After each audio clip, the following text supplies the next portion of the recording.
राधे राधे प्रिय दर्शकों। माँ, आज भी तुम्हें खाना नहीं मिला? आज तुम कुछ लेकर नहीं आई? माँ, आज तो तुम्हारे तनख्वाह का दिन था। आज से तुम्हारा काम का महीना पूरा हो गया है।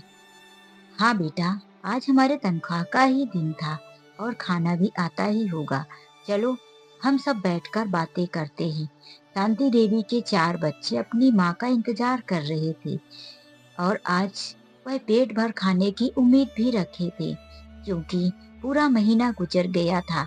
कभी शाम को आधा पेट खाते तो कभी दोपहर को। ऐसे करते करते महीने बीत चुका था। लेकिन जब आज माँ की तनख्वाह का दिन था, तब बच्चों के मन में बड़ी उमंग थी, बड़ा उत्साह था कि आज हम पेट भर का कुछ अच्छा सा भोजन करेंगे। शाम को जब अपनी माँ को खाली हाथ घर के अंदर आता हुआ देखते हैं, तो बच्चे बेचैनी से माँ से लाखों सवाल कर बैठते हैं। माँ बेचारी क्या जवाब देती। इसीलिए बच्चों से झूठ बोला और उन्हें बहला फुसलाकर सुला देना चाहती थी। बच्चों की भूख अब तेज बढ़ रही थी। वह पल पल दरवाजे की तरफ नजरें लगाए खाने का इंतजार कर रहे थे। लेकिन शांति देवी जी को तो पता था कि खाना लेकर कोई नहीं आने वाला है। वह अपने बच्चों को सुलाने की पूरी कोशिश कर रही थी, लेकिन खाने की उम्मीद से बच्चों की नींद तो कोसों दूर थी। तभी अचानक से घर की डोरबेल बजी। आवाज सुनकर सारे बच्चे खुशी से उछल पड़े, लेकिन शांति देवी जी चौंक पड़ी कि इतनी रात को मेरे घर कौन आ सकता है। आखिर जब उन्होंने दरवाजा खोला, तो सामने उन्हें देखकर उनके आश्चर्य का ठिकाना ना रहा। तो दोस्तों, चलिए जानते हैं कि आखिर शांति देवी जी के दरवाजे पर देर रात को कौन आ गया और शांति देवी जी अपने बच्चों से झूठ क्यों बोल रही थी कि खाना आएगा, जबकि खाना आने वाला ही नहीं था। कुछ समय पहले की बात है, जब शांति देवी जी अपने घर गृहस्थी में बड़ी खुशी से रहा करती थी। शांति देवी जी के पति राम प्रकाश जी बिल्डिंगों में कलर मारने का काम किया करते थे। वह ऊंची ऊंची बिल्डिंगों में ऊपर कलर यानी पुताई का काम करते थे और रोज का 1000-1500 रुपए कमा कर लाते थे। शांति देवी जी के एक बेटे का इंतजार करते करते अब तक 3 बेटियां हो चुकी थी। चौथी बार जब उन्हें बच्चा हुआ, तो खुशी का ठिकाना ना रहा।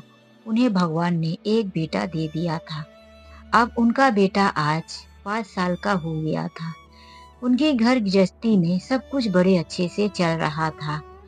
3 बेटी, 1 बेटा, 2 पति पत्नी। इतने के लिए उनके पति बहुत अच्छी तरह से कमा कर लाते थे। दीपावली का समय था। उनके पति देव दूसरों के यहाँ जैसे कलर का काम करते थे, तो दीपावली में अक्सर कलर का काम बहुत ज्यादा चलता है।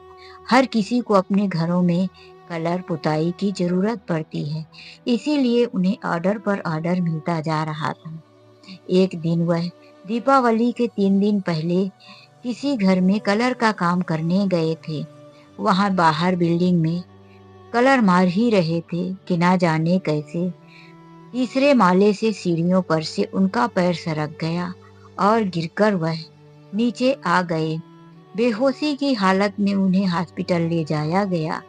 थोड़ी थोड़ी धड़कनें बची हुई थी, लेकिन जब वह हॉस्पिटल में उनको बॉटल और थोड़ा इंजेक्शन दवाइयां दिया गया, उसी समय उनकी मौत हो गई।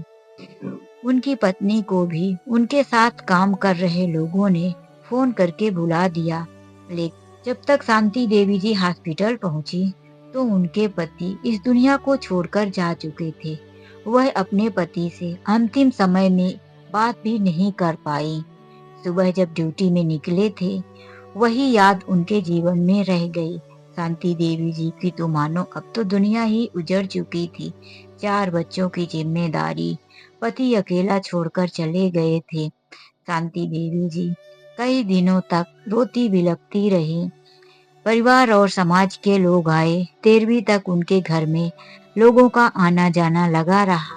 समाज के लोग उन्हें समझाते रहे कि 4 बच्चे हैं, इन्हीं के सहारे अब तुमको जीना होगा, लेकिन जीने के लिए तो रोटी कपड़ा भी चाहिए। शांति देवी जी को जो भी कुछ थोड़े बहुत जमा पूंजी थी, तो कुछ दिनों तक उन्होंने उन्हीं से बच्चों के स्कूल का फीस और घर का खर्च चलाया। शुरुआती दिनों में कुछ मेहमान और कुछ पड़ोसी भी उनकी मदद कर दिए। कोई उनके घर आटा दे जाता तो कोई उनके घर चावल। ऐसे ही कुछ दिन उनके गुजर गए थे, लेकिन ज्यादा दिनों तक कौन किसकी मदद करता है। धीरे धीरे 6-7 महीने ही बीते थे कि शांति देवी जी के घर का सारा राशन खत्म हो गया। थोड़ी बहुत जो जमा पूंजी थी वह भी खत्म हो गई। बच्चों की स्कूल की फीस भी अब बार बार स्कूल में मांगा जाने लगा था। बच्चे रोज आकर कहते, मम्मी आज मुझे सर ने खड़ा किया था। कोई तो कहता, मम्मी आज मेरी मैडम ने मुझे काफी टाइम तक क्लास में खड़ा रखा था और फीस के लिए बोला है। अगर मैं कल फीस लेकर नहीं गया तो मुझे क्लास के अंदर नहीं जाने दिया जाएगा। शांति देवी जी अपने चारों बच्चों के स्कूल में जाकर हाथ जोड़कर प्रार्थना करने लगी कि कुछ दिन मुझे मोहलत दीजिए, मैं काम ढूंढ रही हूँ। मेरे पति जी इस दुनिया में नहीं है। जैसे ही मुझे काम मिलेगा तो मैं सारी फीस जमा कर दूंगी। लेकिन बच्चों के स्कूल में कुछ भी टाइम नहीं दिया गया। वहाँ बोल दिया गया कि 3 महीने से ज्यादा हम किसी की फीस रखते ही नहीं है। फिर भी आपके बच्चों की तो 4-4 महीने की फीस बाकी है। हम यहाँ फ्री में पढ़ाएंगे तो हम हमारे स्कूल में पढ़ाने वाले टीचरों को क्या देंगे। बच्चों से फीस आती है तभी तो हम उन्हें तनख्वाह देते हैं। हम ऐसा नहीं कर सकते। यदि आपके पास फीस नहीं है तो आप बच्चों को निकाल कर किसी सरकारी स्कूल में डाल दीजिए। वहां पर आपके बच्चों की फीस नहीं लगेगी। शांति देवी जी अपने बच्चों के लिए काम ढूंढने के लिए निकल पड़ी। वह बहुत काम ढूंढी, दूसरों के घर में झाड़ू बर्तन का भी काम ढूंढी, लेकिन उनकी किस्मत साथ नहीं दी। सब यही कहते कि मेरे घर पर पहले से ही काम वाली है। शांति देवी जी बहुत दूर तक चली गई, लेकिन जब वापस आने लगी तो उन्हें एक होटल में एक पोस्टर में लगा कर लिखे थे कि वर्कर की जरूरत है। शांति देवी जी उस होटल के मालिक से मिलने गई कि मुझे काम पर रख लीजिए। आपने यहाँ पर एक छोटे से पोस्टर में लिखवाया है कि वर्कर की जरूरत है। तो वह होटल का मालिक कहने लगा, नहीं दीदी हम आपको नहीं रख सकते, क्योंकि हमारे यहाँ सब काम करने वाले जेंट्स हैं। कुछ ऊंच नीच हो गई तो हमारे होटल की बदनामी होगी। शांति देवी जी ने हाथ जोड़कर कहा, आपने मुझे बहन कहा है तो इस बहन पर भरोसा रखिए। कोई ऊंच नीच नहीं होगी। मैं अपने चेहरे में घूंघट डालकर आपकी दुकान में काम करूंगी। मेरे पति नहीं हैं। मेरे 4-4 बच्चे भूखे प्यासे घर में तड़प रहे हैं। मैं आज कई दिनों से काम ढूंढ रही हूँ, मुझे कोई काम नहीं मिला। आप मुझ पर भरोसा कीजिए। शांति देवी जी के ऊपर उस होटल के मालिक को दया आ जाती है और वह उन्हें काम पर रख लेता है। शांति देवी जी दूसरे दिन से काम पर जाने के लिए सोचती हैं। उससे पहले उनके घर में कुछ राशन भी नहीं था, न ही कोई पैसे। बच्चे 2 दिन से कुछ इधर उधर का एक रोटी आधी रोटी खाकर गुजारा कर रहे थे। तो शांति देवी जी ने सोचा कि क्यों ना अपने मायके अपने भाभी के पास जाऊं और कुछ मदद मांग लूं। अब मुझे काम मिल गया है तो मैं वहां से पैसे लाकर भाभी को बाद में दे दूंगी। जब शांति देवी जी मायके गई तो उनकी भाभी अपने बच्चों को गाजर का हलवा और कई तरह के पकवान बनाकर खिला रही थी। बच्चों ने गाजर का हलवा घी की खुशबू से भरा हुआ देखा तो उन्हें खाने का बहुत मन किया। वह अपनी माँ से कहने लगे, माँ बहुत दिन हो गया तुमने गाजर का हलवा नहीं बनाया था, मुझे भी खाना है। मम्मी मामी जी से कहिए ना कि मेरे लिए भी गाजर का हलवा लाकर दें। जब मामी ने उनकी सुना कि बच्चों को गाजर का हलवा चाहिए, 4-4 बच्चे साथ में लेकर मेरी ननद आई हैं, तो इनके खाने से तो मेरा किचन पूरा खाली ही हो जाएगा। तो वह कहने लगी, अरे देर हो गई बच्चों, यह थोड़ा सा पड़ा था तो मैंने दोबारा अपने बेटे को खिला दिया। पहले आए होते तो मैं इसे ना खिलाकर थोड़ा थोड़ा तुम लोगों को ही दे देती। अब तो खाने को किचन में कुछ भी नहीं है। चलो तुम लोगों को मैं थोड़ी बिस्किट ही दे देती हूँ। वह चारों बच्चों के हाथ में एक एक बिस्किट लाकर दी और फिर उन्हें पानी दे दिया। यह सब देखकर शांति जी को समझ में आ रहा था कि मेरी भाभी ऐसा क्यों कर रही है। वह पहले से ही ऐसी थी, लेकिन पहले शांति देवी जी के घर में किसी चीज की कमी नहीं थी, इसीलिए वह अपने भाभी के घर कम आया करती थी। माता पिता तो शांति देवी जी के शादी करने के 3 साल बाद ही इस दुनिया को छोड़कर चले गए थे। अब तो मायके में भाभी का ही राज चलता था, इसीलिए शांति देवी जी मायके कम आती थी। ऊपर से चार चार बच्चे उन्हें लेकर नहीं आती थी। भाभी का मूड चढ़ जाता था चार बच्चों को देखकर। उनका एक ही बेटा था, उसे ही वह बड़े लाड प्यार से रखती थी। शांति देवी जी ने कहा, भाभी मैं रुकने नहीं आई हूँ, मुझे कुछ पैसों की जरूरत है, मदद कर दो। मुझे काम मिल गया है, मेरा पैसा मिलेगा तो मैं आकर पहली अपनी तनख्वाह में ही आपके पैसे लौटा दूंगी।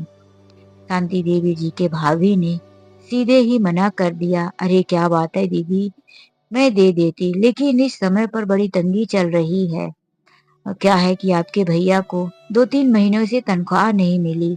हम लोग दूसरों से कर्ज लेकर ही घर का काम चला रहे हैं। शांति देवी जी ने कहा, कोई बात नहीं भाभी, चलते हैं। यह कहकर वह बेचारी वापिस अपने घर आ गई और बच्चों को छोड़कर काम पर चली गई। वह होटल में काम करती और वहां जो शाम को होटल में बचा हुआ खाना, समोसा, सब्जी, रोटी, जो भी थोड़ा बचता था, बासी होता, वह वहां से लेकर आती। उनके बच्चे भी खा लेते। पेट भर तो ना सही, लेकिन आधा पेट चार बच्चों को मिल ही जाता था। शांति देवी जी को दोपहर नाश्ते के रूप में कुछ न कुछ दिया जाता था, कभी एक समोसा तो कभी 2 रोटी सब्जी। शांति देवी जी वह भी बचाकर अपने बच्चों के लिए लाती थी। होटल का मालिक बहुत कहता, बहन जी जब तक तुम नहीं खाओगी तो काम कैसे करोगी, बीमार पड़ जाओगी। शांति देवी जी कहती, मैं बच्चों के साथ जाकर खा लूंगी। होटल का मालिक दयावान था, जब शाम को जो बचता तो नाश्ते के साथ दे देते, उसी से उनका गुजारा चल रहा था। लेकिन कुछ दिनों से और भी नौकर थे जो बचा हुआ खाना उठाकर ले जाते थे। जब उन्होंने देखा कि यह बर्तन धोने वाली औरत सारा बचा हुआ होटल का नाश्ता लेकर जाती है, तो उन्हें भी जलन होने लगी। उन लोगों ने कह दिया कि एक को ही क्यों, हम लोग भी थोड़ा थोड़ा लेकर जाएंगे। इसीलिए शांति देवी जी के बच्चों को अब पेट भर का भोजन क्या, कभी कभी पूरा दिन का भी उपवास हो जाता था। उन्हें अभी नया नया काम मिला था, वह एडवांस भी नहीं मांग सकती थी। इसीलिए अपने बच्चों को खिलाने के लिए वह अपने घर की एक एक करके कीमती चीज बेचती गई। अब तो ऐसा समय आ चुका था कि उनके पति के द्वारा बनाई हुई कोई भी कीमती चीज उनके घर में नहीं थी। बस थोड़े से खाना पीना बनाने के लिए बर्तन ही बचे थे। वह अपने बच्चों का दाखिला एक सरकारी स्कूल में करवा देती हैं। वहां पर फीस तो नहीं मिल रही थी, लेकिन बच्चों के लिए वहां भी ड्रेस की जरूरत थी। शांति देवी जी स्कूल के टीचरों से कह दिया था कि जैसे ही मेरा पैसा मिलेगा, हम अपने बच्चों को जल्दी से जल्दी यूनिफॉर्म सिलवा कर देंगे। लेकिन वहां भी बच्चों को यूनिफॉर्म के लिए रोज मार पड़ती थी। रोज आकर माँ से कहते, माँ आज मुझे मैडम ने मारा है, माँ कब तक मुझे यूनिफॉर्म दिलवाओगी। शांति देवी जी स्कूल में जाकर मैडम से कहने लगी। उन्होंने प्रिंसिपल से भी मिला। प्रिंसिपल से मिलने के बाद प्रिंसिपल ने थोड़ा टाइम तो दे दिया, लेकिन स्कूल में बच्चों को डांट पड़ती ही रही। आज शांति देवी जी के घर में खुशियों का माहौल छाया था, क्योंकि आज से काम करते हुए उनको पूरा महीना हो चुका था। आज उनकी तनख्वाह मिलने वाली थी। बच्चे बहुत खुश थे।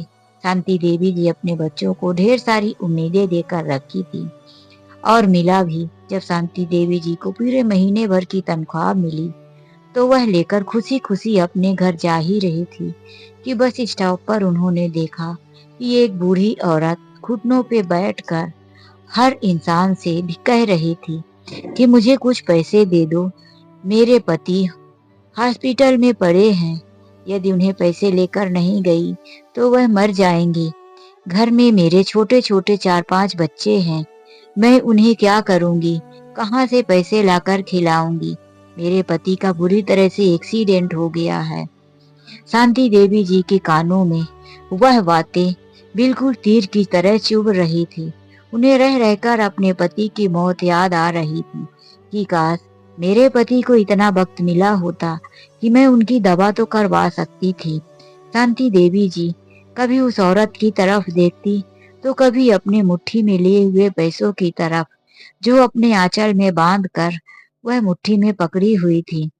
उन्हें लग रहा था कि यह पैसे मैं इस औरत को दे दूं तो इसका पति बच जाए और यह मेरे जैसे विधवा ना हो, इसके बच्चे एक एक रोटी के लिए ना तरसे। लेकिन क्या करूं, आज मेरे बच्चे मेरे इसी पैसे का इंतजार कर रहे होंगे। मुझे राशन के लिए भी पैसे देना है, क्या करूं। एक तरफ तो वह औरत जिसका पति एक्सीडेंट की वजह से हॉस्पिटल में था, दूसरी तरफ उनके बच्चे। कोई भी उस औरत की मदद करने के लिए तैयार नहीं था। कोई कहता माफ करो, कोई कहता कहीं और जाओ, कोई उनकी तरफ देखकर आगे बढ़ जाता। शांति देवी जी को अब उस औरत की तरफ देखी नहीं गई। उन्हें यह मन में आया कि चलो मेरे बच्चे एक दिन और भूखे सही। वह अपने हाथ से पैसे निकाली, उस औरत के हाथ में रख दी। लो बहन, जाओ अपने पति का इलाज करवा लो। और फिर वहां से जल्दी मुड़ी। तभी उनकी बस भी आ गई और वह बस में चढ़कर खाली हाथ भारी कदमों से घर के अंदर आ गई। बच्चे देखते ही कहने लगे, माँ आ गई, माँ खाना लेकर आई। लेकिन जब माँ का खाली हाथ देखे तो बच्चों की उदासी बढ़ गई। बच्चे माँ से सवाल करने लगे, माँ तुम तो खाली हाथ आई हो, तुमने कहा था कि आज मेरी तनख्वाह मिलेगी, बहुत सारा राशन लेकर आऊंगी, तुम लोगों की पसंद का खाना बनाऊंगी। बताओ ना माँ, क्या हुआ, क्या आज भी हम लोग भूखे सो जाएंगे। आज कुछ नहीं मिला, आज तो होटल का बचा हुआ खाना भी नहीं लाई। सावित्री जी कहती हैं, बच्चों मिलेगा खाना, थोड़ा मन में शांति रखो बेटा। तुम लोग आओ मेरे साथ बैठो, मैंने खाना आने के लिए बोल दिया है।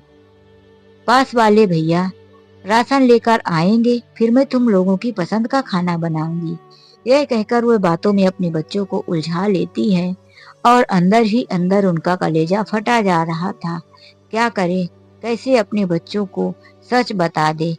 उन बच्चों को वह कहानियां सुनाकर सुलाने की कोशिश करती है, लेकिन भूखे बच्चे खाने की उम्मीद में उन्हें नींद कहाँ आ रही थी। शांति देवी जी की आंखों से आंसू आ रहे थे। अपने बच्चों से छुपा कर वह आंसू पोंछ लेती थी। तभी उनके घर का अचानक से दरवाजे का डोरबेल बजा। आधी रात हो चुकी थी। वह जाकर दरवाजा खोली तो क्या देखती है कि वही औरत जो बस स्टॉप पर उनसे पैसे लेकर हॉस्पिटल गई थी, वहां पर सामने खड़ी थी। शांति देवी जी चौंक कर कहती हैं, आप यहाँ मेरे घर पर? हाँ हाँ दीदी, मैं आपके घर पर, बड़ी मुश्किल से आपके घर का पता मिला मुझे। दीदी ये लीजिए आपके पैसे। वह हाथ में पैसे रख देती हैं। शांति देवी जी कहती हैं, आपके पति का इलाज क्या हुआ, कैसे हैं आपके पति? वह औरत कहती है, जब मैं हॉस्पिटल पहुंची तो मैंने देखा कि जिस कंपनी में मेरे पति काम करते थे, उसी कंपनी के मालिक ने मेरे पति के इलाज के लिए पैसे दिए और उनका इलाज भी अच्छे से चल रहा था। अब मेरे पति जी को होश भी आ चुका था। तो मुझे आपकी याद आई कि अब मेरे पति तो ठीक हैं, लेकिन आपने मुझे जो पैसे दे दिए, आपके घर में क्या बीत रही होगी। आपको देखकर साफ नजर आ रहा है कि आप भी एक जरूरतमंद औरत हैं। लीजिए, आपका बहुत बहुत धन्यवाद। यह कहकर वह औरत चली गई। शांति देवी जी तुरंत घर से बाहर निकली और नजदीक के किराना स्टोर से राशन का सामान लेकर आई। तेल, मसाले, सब्जी। जल्दी से वह घर पर लाई और फिर अपने बच्चों के लिए हलवा, पूरी, सब्जी बनाने लगी। बच्चे आज हलवा की खुशबू से बहुत खुश थे। बच्चों को आज पापा के जाने के बाद, बहुत समय के बाद कुछ अच्छा खाने को मिला था। बच्चों ने खूब पेट भर खाया और खूब हंसे, खूब खुश हुए और फिर जल्दी ही सो गए। अपने बच्चों के चेहरे को देखकर कभी तो शांति देवी जी की आंखों में आंसू आ जाते और कभी तो खुशी होती कि आज मेरे बच्चों ने पेट भरकर भोजन किया है। फिर बचा हुआ खाना शांति देवी जी ने भी खाया और कुछ अपने बच्चों के लिए सुबह के लिए रख दिया। अब शांति देवी जी को जो पैसे मिले थे उसी से उन्होंने महीने भर के लिए राशन रखवा दिया था। धीरे धीरे उनका समय गुजरता गया। कुछ तो होटल से भी मिल जाता था, इसीलिए कभी घर का राशन भी बचता था। धीरे धीरे उनकी जो स्थिति थी, गरीबी थी, वह सुधर रही थी। कुछ महीने उन्होंने काम किया कि अचानक से उन्हें एक दिन एक औरत आकर कहती है, बहन, यह जो तुम कर रही हो क्या दुनिया को पता नहीं है? अरे, तुम इस तरह से मेरे मोहल्ले में इतनी गंदगी फैलाओगी तो हम तुम्हें यहाँ रहने नहीं देंगे। शांति देवी जी की समझ में कुछ नहीं आया। उन्होंने कहा, मैंने ऐसा क्या कर दिया जो तुम लोग हमें यहाँ से निकाल दोगी? वह औरत कहने लगी, क्या क्या हमें ये नहीं पता कि तुम होटलों में काम करने जाती हो? जहाँ पर सारे मर्द काम करते हैं वहाँ औरत काम करती है। छी छी छी, यह कितनी शर्म की बात है। अरे, हम तो एक चुल्लू पानी में डूबकर मर जाते, लेकिन मर्दों के बीच में किसी होटल में काम नहीं करते। शांति देवी जी चुपचाप सुनती रही। उस औरत के जाने के बाद ना जाने कितनी ऐसी औरतें आई जो शांति देवी जी को यही कहती, हम तो चुल्लू भर पानी में डूबकर मर जाते। कैसी चरित्रहीन औरत है, पूरे मोहल्ले को गंदा करके रखी है। एक दिन उसकी भाभी भी आई और कहने लगी, दीदी, बड़ी बदनामी हो रही है। अब तुम्हारे यहाँ से बात फैलकर मायके तक पहुँच चुकी है कि तुम होटल में काम करने जाती हो। शांति देवी जी आज चुप रहने वाली नहीं थी। उन्होंने कह दिया, भाभी, जिस दिन तुम्हारे पास हाथ फैलाने गई थी उस दिन तुमने मुझे 1 रुपए देकर घर से नहीं भेजा था। मेरे बच्चे भूख से तड़प रहे थे, तब गांव वालों को शर्म नहीं आई थी? गांव वाले चुल्लू भर पानी में डूब के नहीं मर गए थे? आज मैं कहीं मेहनत कर रही हूँ, अपने बच्चों को पेट भर का भोजन खिला रही हूँ तो सबको शर्म आ रही है। मैं कोई गलत काम नहीं कर रही हूँ। मैं मेहनत करके अपने बच्चों का पेट भर रही हूँ और यह काम मैं नहीं छोड़ूंगी। मेरे बच्चे फिर से भूखे मरेंगे तो क्या आप मेरी मदद करेंगी? गांव वाले मेरी मदद करेंगे? बताइए, जाइए बुलाकर लाइए। क्या वह लोग मेरी मदद करने को तैयार हैं? भाभी ने एक जवाब नहीं दिया और चुपचाप अपने घर चली गई। शांति देवी जी अपना काम नहीं छोड़ी। अपने बच्चों के लिए सब कुछ सहन करते हुए भी काम करती रही। एक दिन उनके यहाँ काम करने वाला जो मिस्त्री था, जो खाना बनाता था, वह गांव चला जाता है तो होटल का मालिक कहता है, बहन, क्या तुमको खाना बनाना भी आता है? शांति देवी जी कहती हैं, हाँ भाई, मैं तो पूरा खाना बना लेती हूँ, सब कुछ बना लेती हूँ। बचपन से ही गरीब घर की लड़की हूँ, किचन का काम बहुत अच्छे से आता है। शांति देवी जी ने उस दिन होटल में जलेबी, समोसा, बहुत सारी चीजें नाश्ता बनाया और बिल्कुल बहुत अच्छा बनाया। यह सब देखकर होटल के मालिक को बहुत पसंद आया। उसने बोला, अब मैं दूसरा मिस्त्री नहीं रखूंगा। लो, तुम एक अकेले कमरे में अपनी रसोई संभालो। शांति देवी जी अब बर्तन धोने का काम छोड़कर होटल में खाना बनाने का काम करने लगी। जब भी कस्टमर आते, गरम जलेबी, समोसा, कचौड़ी, जो भी ऑर्डर रहता वह बड़े अच्छे से बनाती। साफ सफाई का भी पूरा ध्यान रखती, कोई मटेरियल भी खराब नहीं जाता था। शांति देवी जी के इस काम से होटल का मालिक बहुत खुश हुआ। कहने लगा, बहन जी, इससे पहले जो मिस्त्री था तो वह मेरा सामान बहुत बर्बाद करता, कभी तो ज्यादा आलू उबाल कर रख देता, फिर उतना नहीं लगता वह फेंकने में जाता। कभी ज्यादा बेसन घोल कर रख देता था, मटेरियल भी खराब करता था। शांति देवी जी की उसने तनख्वाह भी बढ़ा दिया था। अब उन्हें इतने पैसे तो मिलने लगे थे कि वह 4 बच्चों का अच्छी तरह से पालन पोषण करें। उन्होंने दूसरे साल अपने बच्चों का एडमिशन फिर से अच्छी प्राइवेट स्कूल में करवा दिया और फिर उन्होंने धीरे-धीरे घर की ज़रूरत की चीज़ें भी खरीद लिया, जो कि उन्होंने अपने बच्चों की ज़रूरत के लिए बेच दिया था। आज उनके तीनों बेटियां और एक बेटा अच्छी स्कूल में पढ़ रहे थे। घर में सोफा, कुर्सी, टीवी, फ्रिज यह भी शांति देवी जी ने रखवा दिया था। अब लग रहा था कि शांति देवी जी के जीवन में सब कुछ पहले जैसा हो जाएगा।